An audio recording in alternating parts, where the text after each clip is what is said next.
Hola, hola, mi querida comunidad. Es un placer estar de nuevo conectado con ustedes. Les pido disculpas si habían estado esperando el siguiente video de la serie de hormonas, pero bueno, ustedes saben que me ocupo un poco de mis cosas de investigación y docencia.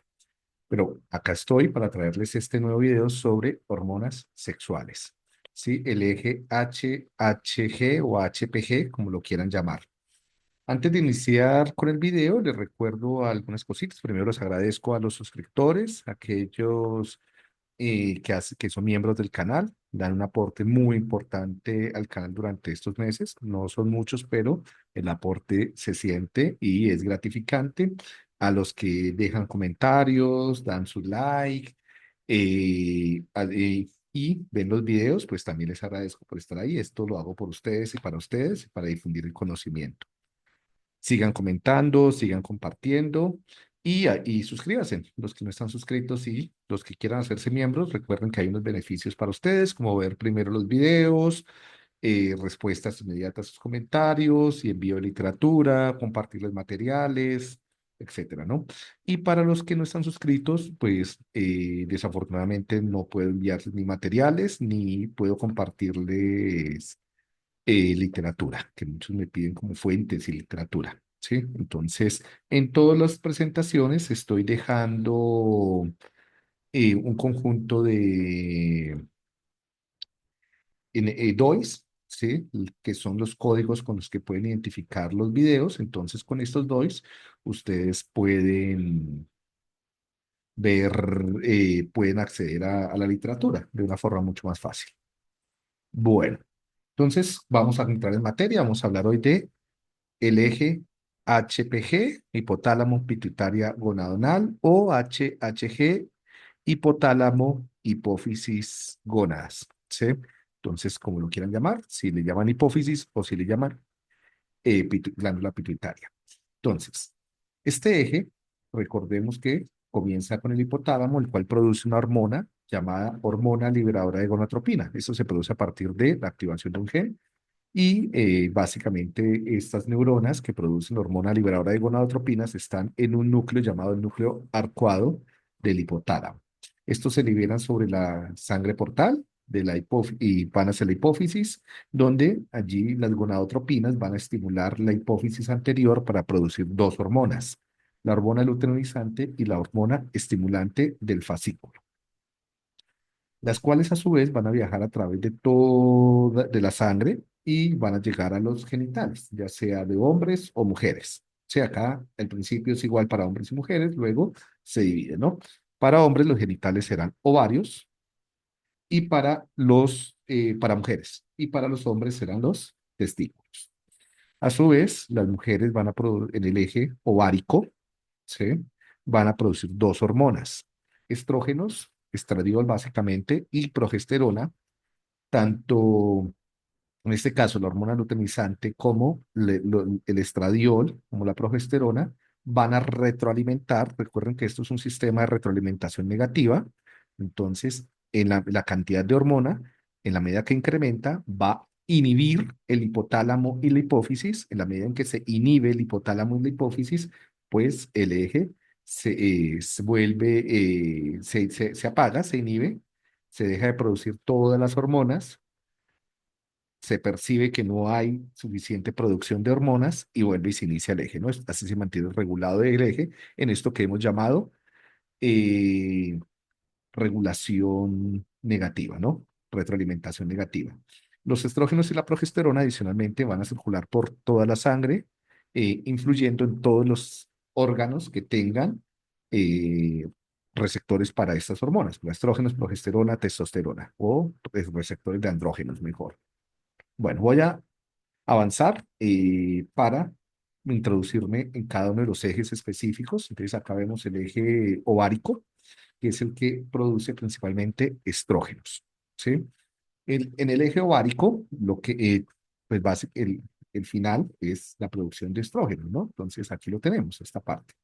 Entonces, hipófisis, luteinizante, estimulante del fascículo y síntesis de estrógenos al final.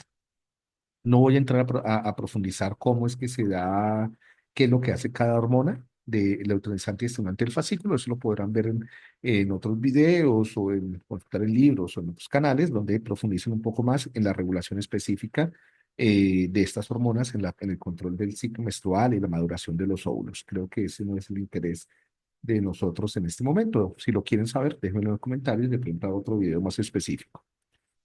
Bueno, los estrógenos en general son hormonas que como se producen principalmente en este eje ovárico a partir de la síntesis de la testosterona, ¿sí? Entonces, la testosterona a partir de la hormona aromatasa va a sintetizarse o va a transformarse en estrógenos, en estradiol, ¿sí? Y el estradiol va a tener efectos sobre diferentes tejidos que tengan receptores para estrógenos, ¿sí? Entonces, por ejemplo, cambian el metabolismo de las grasas, ¿sí? Actúan sobre los huesos, principalmente permitiendo la adhesión de calcio y el fortalecimiento de los huesos. Mejoran el aspecto de la piel, dándole más brillo, reduciendo inflamación, reduciendo acné, ¿sí? Eh, Obviamente hay una gran cantidad de receptores en el cerebro, lo que va a cambiar la conducta, el comportamiento por función de los estrógenos y esto pues va a haber una variación en la conducta en función de las variaciones de estrógenos que llegan al cerebro. Hay cambios en órganos sexuales y no sexuales, pues, por ejemplo, propios de la figura femenina, como es el desarrollo de los pechos, los cambios en la pigmentación de los pezones, la maduración de los órganos sexuales y reproductores de la mujer. Bueno, es, aquí tenemos varios efectos. Podríamos resumir las funciones de los estrógenos dentro de estas. Entonces, por un lado, a nivel del sistema nervioso, que la vamos a ver acá en verde, es muy importante la distribución de estrógenos y el efecto de los estrógenos, tanto en el neurodesarrollo como en la neuroprotección. Por eso mismo, muchas veces las fallas en los sistemas cerebrales de neurodesarrollo impactan con menor agresividad a las mujeres. Es más probable que por el efecto de neuroprotección de los estrógenos, bebés que tengan malformaciones o trastornos en el neurodesarrollo sobrevivan más si son mujeres que si son hombres y los efectos sean menos agresivos en las mujeres que en los hombres. ¿Ok? Adicionalmente, Mm, también durante el envejecimiento, lo vamos a ver más adelante. El estrógeno va a proporcionar cierta protección cuando hay accidentes cerebrovasculares para una mejor recuperación en las mujeres, pero cuando se priva de estrógenos, entonces va a exponer al cerebro de la mujer a un mayor envejecimiento y un envejecimiento más agresivo, ¿sí? Haciendo que las tasas de demencias en mujeres sean mucho más altas que en hombres. Bueno, entonces el papel de neuroprotección de los estrógenos es bien, bien interesante, principalmente para tratar, prevenir el daño cerebral, para promover la neuroplasticidad. Es decir, esto incluso hay varias líneas de investigación en el mundo a través de este rol. Los estrógenos también afectan las emociones, principalmente a través de afectar la sensibilidad a la oxitocina y la distribución de receptores de oxitocina. Muchas veces la distribución de estrógenos está más relacionada con conductas prosociales, con conductas gregarias, de formación de grupos, de comunicación, de compartir emociones, ¿sí? Y, pero esto va a variar entre personas y dependiendo de su genética y su crianza también. Esto también pues va a favorecer algunos dimorfismos sexuales, ¿no? También los estrógenos cambian o median la formación de ciertos rasgos intelectuales, principalmente afecta la memoria de trabajo, la atención como focalizada, selectiva, y en ese caso, pues la memoria un poco de trabajo y a largo plazo. Sí, estos se han visto cambios a nivel del ciclo menstrual en mujeres en función de la distribución de estrógenos en su cuerpo y en su cerebro y cómo esto puede afectar también el pensamiento y la cognición, la memoria, la atención, el razonamiento, la solución de problemas a través del ciclo menstrual, ¿sí? Y lo mismo las emociones, ¿no? Emociones positivas, emociones un poco más negativas. Eh, Tiene efectos sobre el hipotálamo, incidiendo sobre conductas de alimentación, sobre la sed, sobre la presión arterial, sobre la termorregulación, ¿sí? Y esto pues se ve más evidente al final de, cuando se acaban los óvulos y se entra en la menopausia, pues donde muchos de estos componentes pueden verse alterados, o también durante el ciclo menstrual, donde en algunos momentos puede haber espigas o brotes de calor o de frío, ¿sí? Al cambiar esto. También de estado de ánimo, emocionales, ¿sí? De presión arterial. Tiene una función de cardioprotección y esto pues tiene mucho que ver con el hecho de que muchos hombres tengan más riesgo de trastornos cardiovasculares. Tienen una función de mantener la densidad ósea, la piel saludable, la función hepática, ¿sí? El metabolismo de las grasas, como ya lo hemos mencionado, se vuelve un factor anticancerígeno en varios tejidos, principalmente en el colon, en el útero, en las glándulas mamarias, en el cerebro, ¿sí? Por alteraciones en el cortisol y en este eje son tan importantes en las vías de cancerígenas. Y obviamente, pues controlan el funcionamiento de los órganos sexuales, tanto femeninos como masculinos, ¿no? Claramente los estrógenos y la progesterona están relacionados con la forma del cuerpo femenino, ¿sí? Y con el comportamiento muchas veces en algunas medidas femenino. Hay que tener en claro que los hombres también producimos estrógenos, ¿sí? En menores cantidades después de la pubertad, y adicionalmente los hombres convertimos la testosterona en estrógenos, ¿sí? Entonces, los hombres también tenemos un receptores de estrógenos. Hay dos tipos de receptores, los alfa y los beta, y tanto en hombres como mujeres están distribuidos a lo largo de todo el cuerpo, ¿no? Y esos tienen funciones en el funcionamiento de varios órganos, no solamente de los órganos sexuales, sino solamente del cerebro, entonces no solamente influyen en la conducta. Quiere decir que debemos desmontarnos de esta visión de que estrógenos son femeninos y testosterona es masculina. Esto no es cierto, ¿sí? Los estrógenos en los hombres también son bien importantes para el funcionamiento del cerebro y diferentes conductas. Mm, bueno. Hay una retroalimentación, como les estaba diciendo, de los estrógenos hacia el cerebro, ya sea porque se produzcan, atraviesan la barrera hematoencefálica o las neuronas del cerebro también producen estradiol, también producen estrógenos, ¿sí? Y los estrógenos cerebrales y los que vienen atravesando todas las barreras plasmáticas, pues van a incidir en el neurodesarrollo y en la función del sistema nervioso, cambiando pues la motricidad, los patrones de sueño, vigilia, el deseo, las emociones, las motivaciones, las cogniciones, tanto en hombres como en mujeres. Y el balance de estos estrógenos y el desarrollo de estos sistemas y esos receptores es muy importante, ¿no? Entonces, la activación de los receptores de estrógenos es esencial para el funcionamiento cerebral, para tener una vida mental sana, saludable y sin trastornos. Hay diferentes trastornos mentales y de envejecimiento, de neurodeterioro y demencias, tanto en hombres como mujeres, asociados a fallas en los receptores de estrógenos, fallas de memoria, fallas atencionales, ¿sí? Aquí vemos algún otro resumen entonces, sobre cómo están relacionados los estrógenos con el comportamiento. Vemos la importancia en aprendizaje, toma de decisiones, neuroprotección, de nuevo, ¿sí? En en la disposición para algunas epilepsias, en los trastornos adictivos, en la sensibilidad al dolor, es muy importante, son muy importantes los receptores de estrógenos, disminuyendo un poco la sensibilidad al dolor, principalmente en la coordinación y motricidad fina, etcétera. ¿Sí?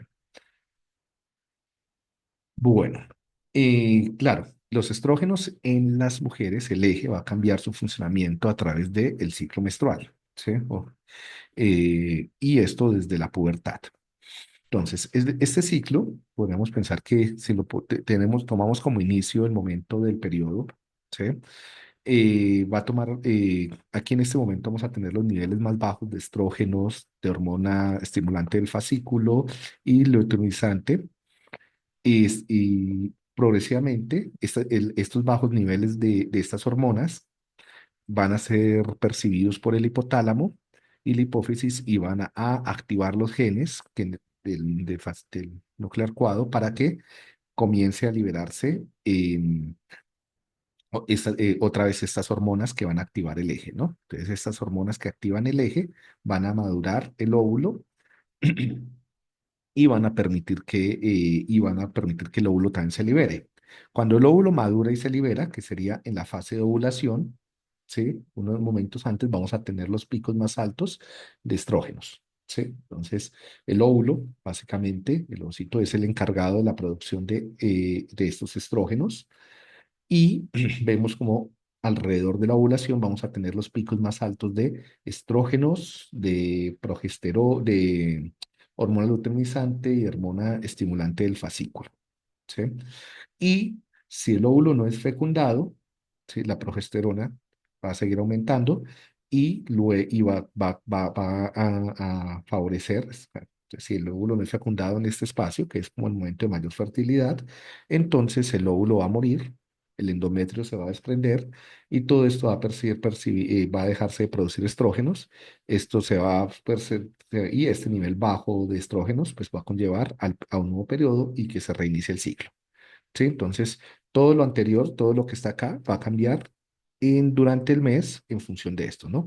Dependiendo de la cantidad de estrógenos, la sensibilidad a los estrógenos, cómo cambia esto, el funcionamiento del eje y de otras hormonas, la alimentación, el momento de la vida, pues se van a sentir más algunos de estos cambios. Algunas mujeres van a ser más o menos sensibles a estos cambios durante el ciclo menstrual, ¿sí? Y también su conducta va a cambiar, ¿no? Eh, Vemos, bueno, todo esto pues en últimas ayuda es a que se produzcan óvulos.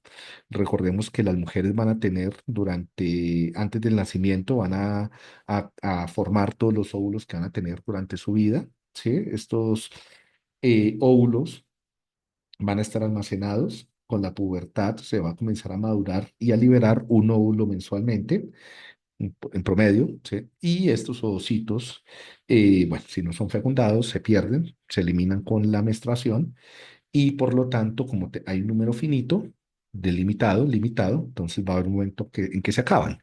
Y cuando se acaban, pues tenemos la menopausia y ya hay una caída enorme en la producción de estrógenos y esa caída enorme en la producción de estrógenos, pues puede llevar alteraciones en muchas de estas funciones, que serían las alteraciones o los problemas típicos de la menopausia, para no llamar las alteraciones, los cambios vitales típicos de la menopausia. ¿Sí? Eh, Pero mira, bueno, de nuevo les repito, esto no, los estrógenos no tienen funciones solamente en las mujeres, sino también en los hombres. Principalmente mantienen la actividad de la mitocondria y reducen el daño oxidativo, es decir, previenen el envejecimiento del cerebro. ¿Sí? Eh, y esto pues va a estar privado en muchos machos, de algunas especies, pero principalmente en mujeres cuando ya hay privación de óvulos, ¿no? De estrógenos. ¿Cuándo va a haber privación de estrógenos? Porque ya no hay óvulos, porque ya no hay órganos sexuales. Entonces, en la menopausia, cuando hay histerectomía, cuando hay oferectomía, o sea, cuando se estirpa el útero, cuando se estirpa el, los ovarios. ¿Sí? Muy bien. La reducción de estrógenos, pues entonces va a llevar a una enorme cantidad de riesgos para hombres y para mujeres. En hombres, básicamente, la reducción van a ser por fallas en los órganos sexuales, no se produce suficiente testosterona para ser cambiada, por otras alteraciones en receptores de los estrógenos, ¿sí? O por fallas metabólicas, donde pues fallan estos sistemas, ¿no? Entonces, y en mujeres, por algunas de las razones que yo les dije. Bueno, entonces aquí vemos alteraciones, pues riesgo cardíaco, riesgo para cáncer de seno, ¿sí? Para cáncer de pulmones, para cáncer pancreático, cáncer para múltiples cánceres, alteraciones en tractos urinarios y también pues para una reducción en la fertilidad, ¿sí? Problemas óseos tanto en mujeres como en hombres, una predisposición para alteraciones cutáneas, para daño cutáneo, trastornos neurodegenerativos, principalmente en mujeres, trastornos gástricos, trastornos intestinales, endometriosis, problemas cáncer de ovario y una infinidad de otros problemas por alteraciones en el eje ovárico. También hay algunos estudios, como acá, recuerden que acá está la referencia, con ese código pueden acceder a todos los en internet, a los artículos. Entonces, se ha visto que hay una caída en la ejecución cognitiva, principalmente en memoria a corto plazo, velocidad de pensamiento y atención alrededor de la menopausia, ¿sí? Asociado con una caída en en la producción de estrógenos. Y esto puede ser compensado por terapias o tratamientos compensatorios con hormonales, principalmente con estrógenos externos. En esta revisión sistemática, en este metaanálisis, se encontró, por ejemplo, de forma muy interesante que las mujeres con histerectomía, ¿sí? Es decir, que les habían extraído el útero o con histerectomía y oferectomía, que les han extraído el útero y los ovarios, tenían muchísimo más riesgo de sufrir de demencias, ¿sí? Principalmente de enfermedad de Alzheimer y otras principalmente esta enfermedad de Alzheimer, ¿no?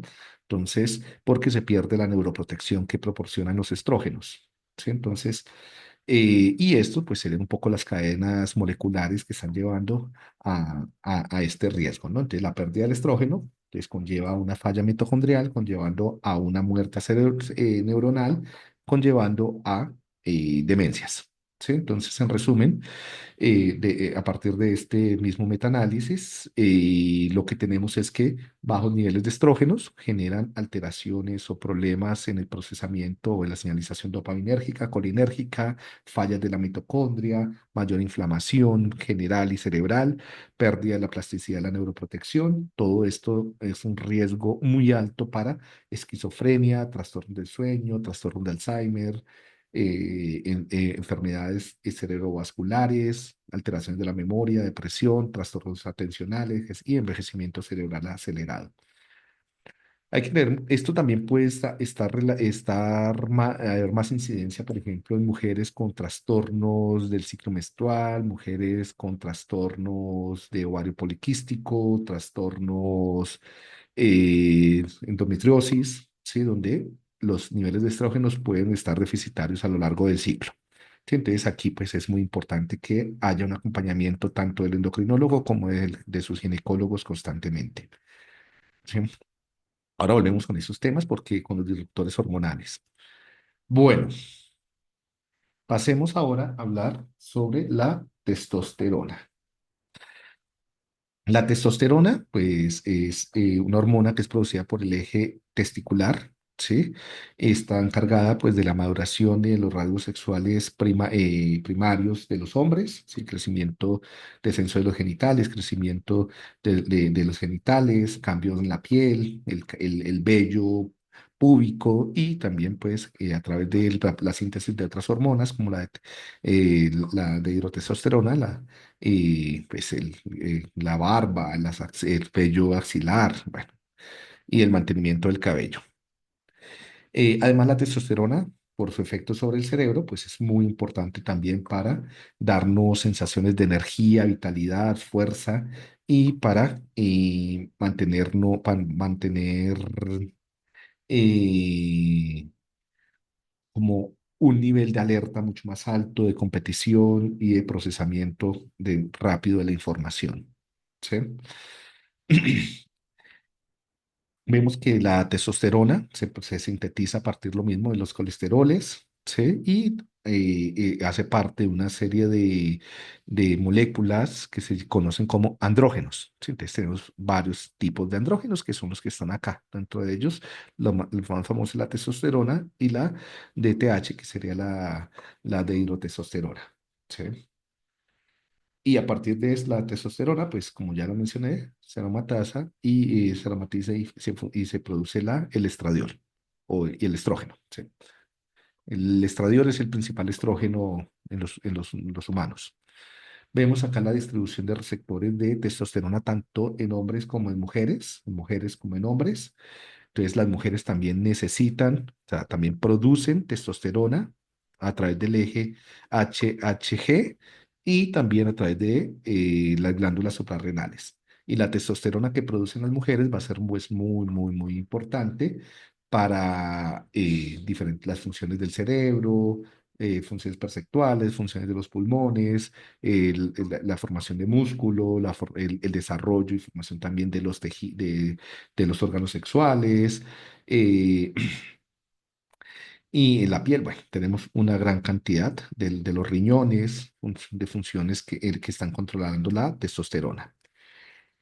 A nivel de la conducta, hay diferentes modelos de cómo podemos interpretar la testosterona. Por mucho tiempo, y les decía que estaba esa teoría de que la testosterona era masculina y los estrógenos femeninos, entonces que alta testosterona le generaba rasgos masculinos como agresividad, deseo, cópula, monta, y en cambio, si había bajos niveles, era entonces feminidad, que como cuidado.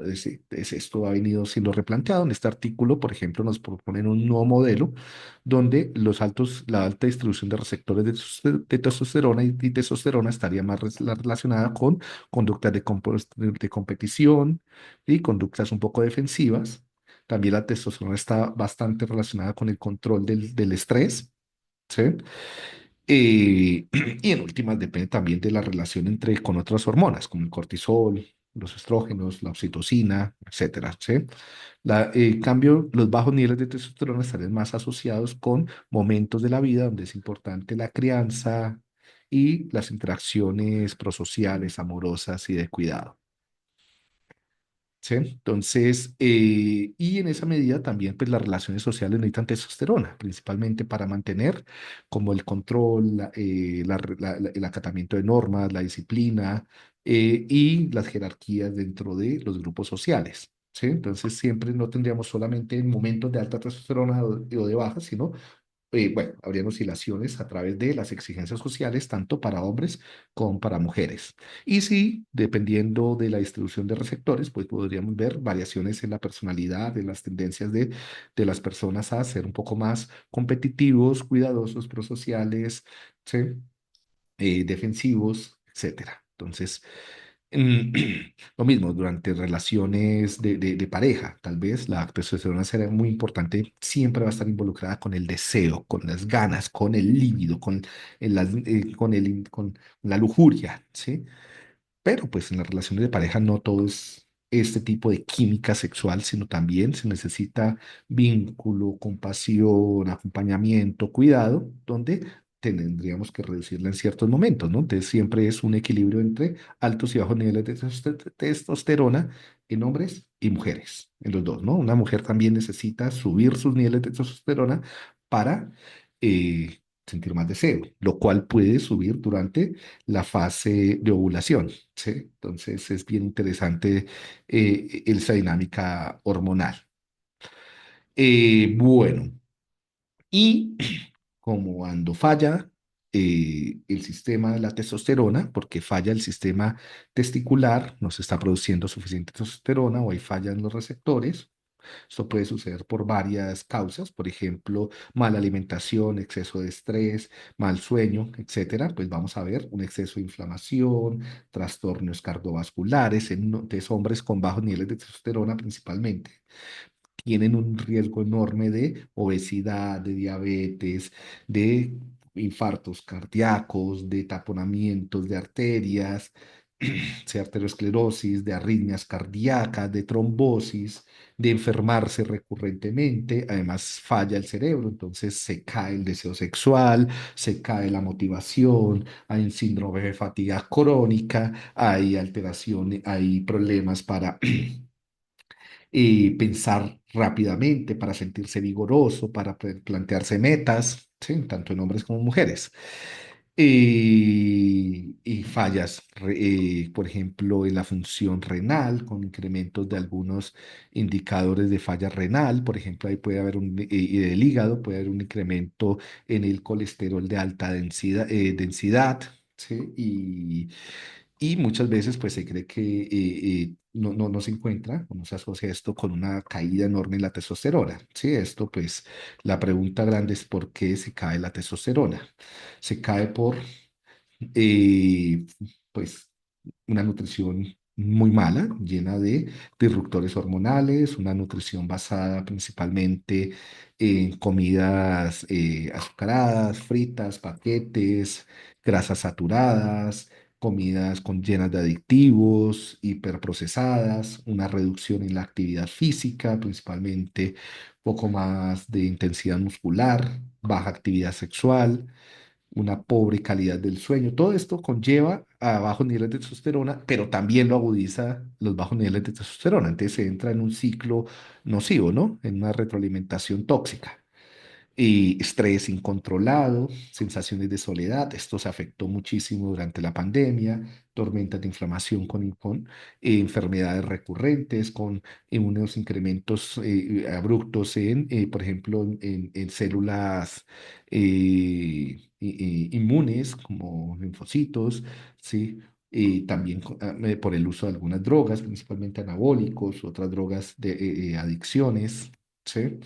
Aquí en este estudio de Nature nos muestra, por ejemplo, algunos de los principales efectos de la reducción o de la caída de los niveles de testosterona, ¿no? Entonces, como les digo, principalmente depresiones asociadas, pueden haber depresiones por caída tanto en estrógenos, pero principalmente en testosterona, ¿sí?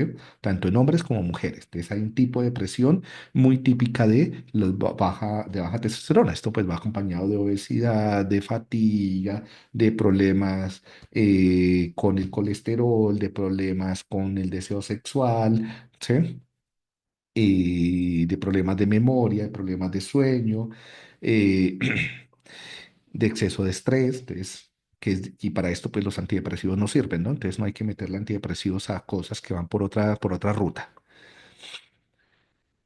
Pobre concentración y memoria, ¿sí? Incremento sí, en la circunferencia de la barriga, ¿sí? Porque acumulamos grasa en el abdomen, reducción de los testículos, del volumen de la próstata, bajo deseo sexual, dificultad para llegar al orgasmo, ¿sí? Como que se le cae el entusiasmo muy rápidamente, disminución en la intensidad de los orgasmos, como que ya no son tan satisfactorios ni tan enriquecedores, anemia, fragilidad ósea, caída del cabello, y pues porque el sistema inmune está estrechamente relacionado tanto con testosterona como con estrógenos, ¿no? La testosterona, como les decía, cuando hay altos niveles, mantiene a raya los eutrófilos, muchas de las células inmunes, que es un poco diferente a los estrógenos, ¿no? Los estrógenos parece que proporcionan una mayor inmunidad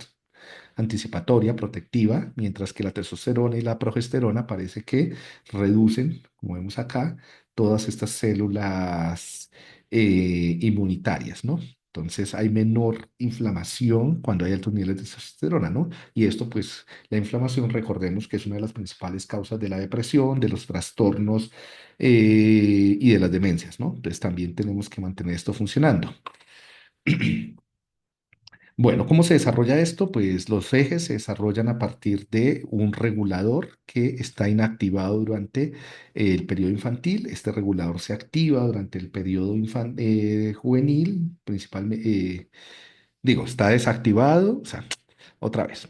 Hay un freno que se levanta durante el periodo infantil, o sea, es decir, durante los primeros meses del primer año de vida tenemos función del eje, pero no hay activación, no hay producción de gametos, no hay producción de espermatozoides ni de óvulos, ¿sí? Pero los ejes están activos durante los primeros meses de vida. Esto es importante para lo que va a funcionar para la función en la adultez.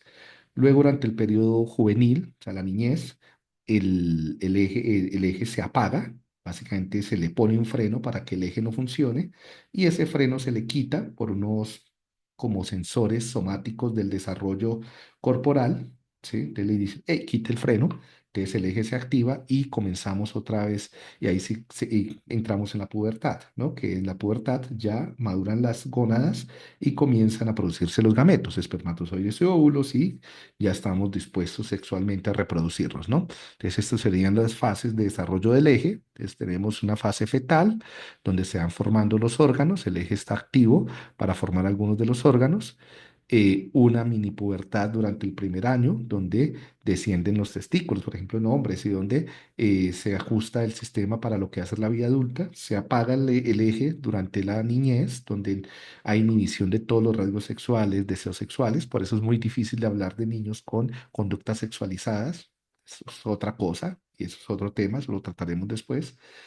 y vuelve y se enciende. Si a menos de que haya un trastorno del eje, pues es muy poco probable que hayan niños con deseos sexuales, ¿no? De pronto son conductas aprendidas que tienen otras funciones sociales, pero no un deseo sexual como tal, ¿sí?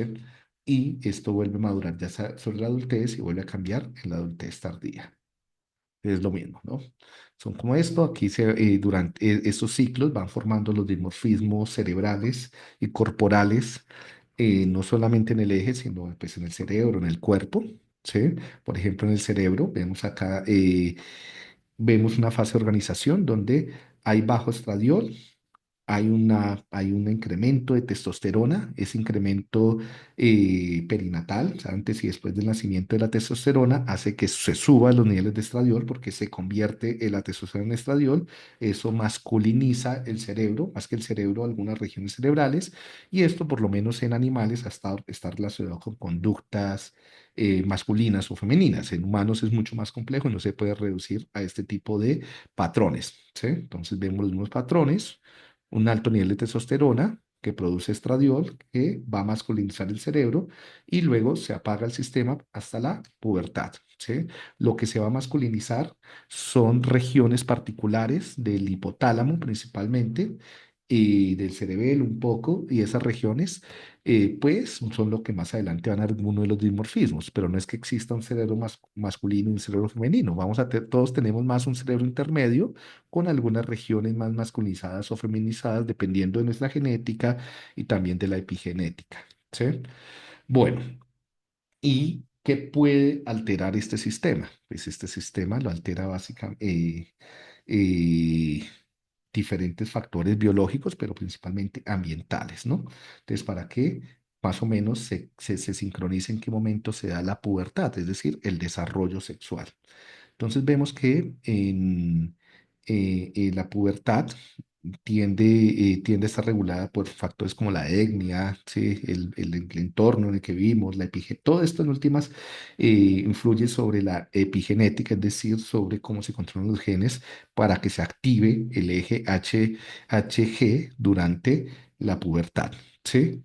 Y aquí es importante, pues por eso es que no todo el mundo tiene el desarrollo sexual al mismo tiempo, pero sí se ha visto durante los últimos años un aceleramiento en la pubertad, principalmente en algunas mujeres, más en ambientes de bajos ingresos socioeconómicos, con más riesgo, y es porque el estrés, la mala alimentación y algo que se llaman disruptores hormonales o endocrinos pueden estar influyendo. Y acá entonces quiero llamar un poco la atención y es porque estas hormonas sexuales son muy sensibles a una cantidad enorme de agentes que están a nuestro alrededor y que pues, preparando esto me di cuenta de que esto lo estamos expuestos todo el día, ¿no?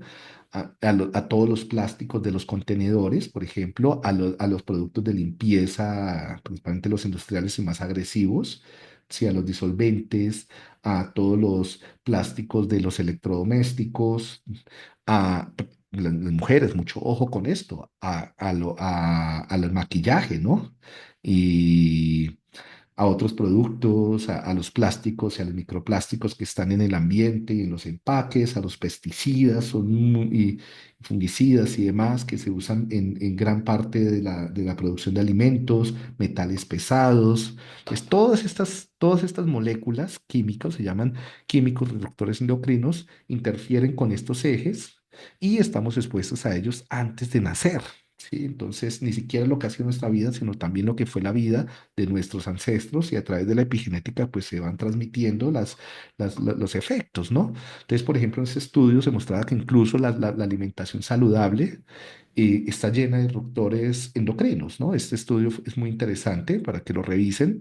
En Asia, hace una revisión enorme en Asia, como las frutas, los huevos, el pollo, el pescado, el té y todas las comidas que están empacadas, en últimas tienen componentes de disruptores endocrinos que están, pues, promoviendo una gran cantidad de enfermedades en la población, ¿sí? Y en nosotros también. Entonces, durante la última década hay una exacerbación grandísima de estudios sobre los disruptores endocrinos y sus efectos sobre la conducta, el desarrollo y la fertilidad, ¿no? Entonces, por ejemplo, tanto en hombres como en mujeres, ¿no? Entonces, problemas de calidad de esperma, de fertilidad, de implantación, nacimientos prematuros, desarrollo anormal de los embriones, de los fetos, avance del cáncer, endometriosis, ovario poliquístico, ¿sí? Por lo menos en humanos, ¿no? Eh, obesidad, ¿sí? En este, por ejemplo, encuentran que es una de las principales causas de la obesidad en varias regiones, trastornos inmunes, y cómo esto, pues, en productos que usamos diariamente, que no pensamos que los tienen, por eso es que debemos ser un poco más exigentes con lo que consumimos y qué consumimos, cosméticos y demás, cremas para las manos, aceites para bebé, limpiar, pañitos húmedos para bebé, pañales, todo esto tiene disruptores endocrinos. Entonces, para que tengamos cuenta y pues indaguemos un poco más qué es lo que consumimos, ¿no?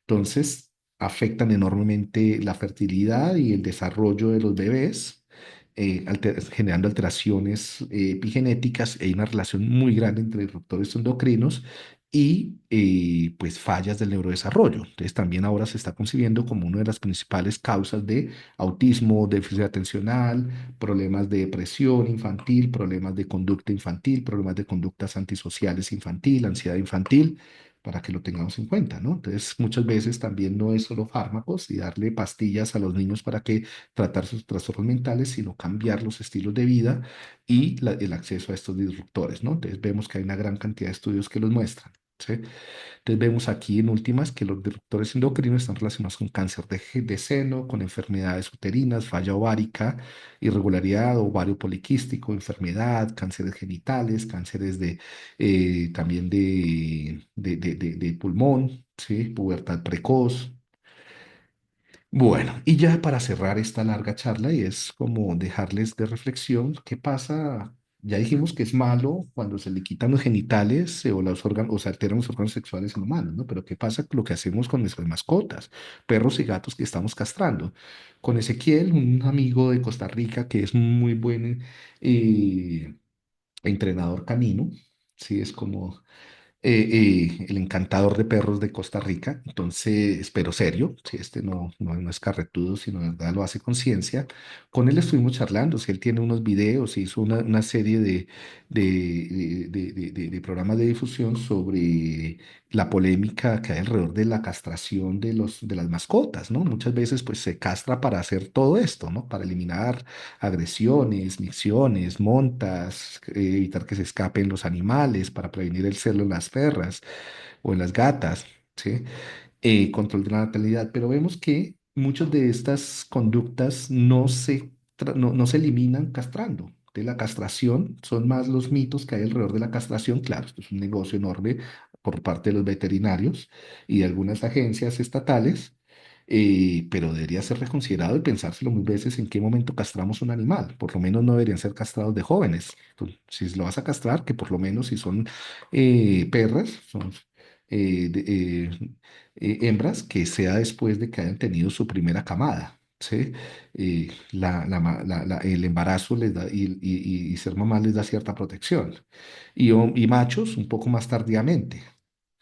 Vemos entonces acá lo mismo, el eje, entonces como el eje de la testosterona en machos está regulando estos sistemas afectivos, ahí están los videos de sistemas afectivos, y la castración, pues va, y en hembras también, ¿no? Entonces hay unos sistemas controlados por cada uno de los ejes y por las hormonas. Y como la castración lo que va a hacer es desregular esto, dado que no está la retroalimentación negativa, vamos a tener un exceso de hormona luteinizante y vamos a tener un daño de perros poco inteligentes que no juegan, perros agresivos, perros frágiles, lentos, bobos, tontos, y esto no, o sea, le hacemos un daño enorme tanto a la personalidad del perro como a la salud del perro, ¿no? Entonces, hay varios estudios que muestran cómo el exceso de hormona luteinizante en perros puede ser un factor de riesgo enorme para enfermedades musculoesqueléticas, hipotiroidismo, diabetes, lo mismo que en humanos, ¿no?